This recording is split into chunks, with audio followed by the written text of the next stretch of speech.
let's dive in. Let's start in. Okay. 100-meter U.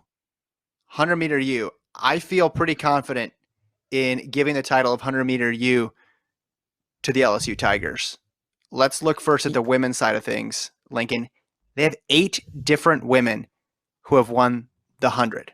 So they have that's a past in preposterous. this.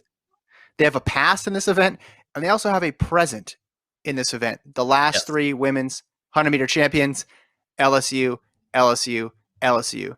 Sha'Carri Richardson, Aaliyah Hobbs, Micaiah Briscoe. You want to look at their depth.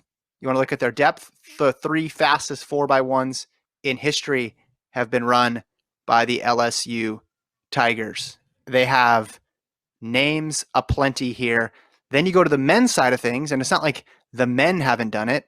The men have 3 NCAA champions in the 100, Xavier Carter, Richard Thompson, and Trindon Holliday. We know the men's 4x1 is always in the mix at the NCAA meet. So I would say the title of 100-meter U goes to LSU. Yeah, this isn't even close to me. I mean, this isn't even close if you go back 2 years ago, before Sha'Carri Richardson was on campus at LSU.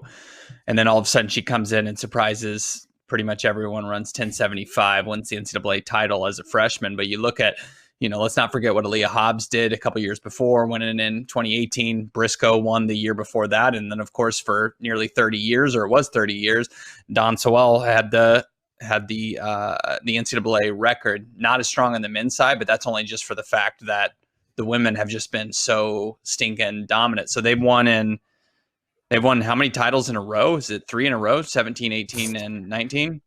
Yeah, 3 women's with 3 different people. That's crazy.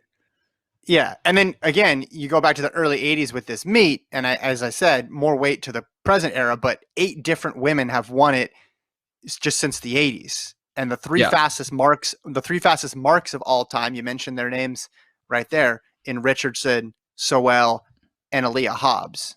It's very populated with LSU Tigers. And again, it's tough to measure depth because you're not really combing in to the 8th place finishers and the 5th place finishers.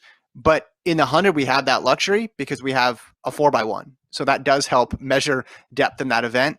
And they've been incredible there as well, too.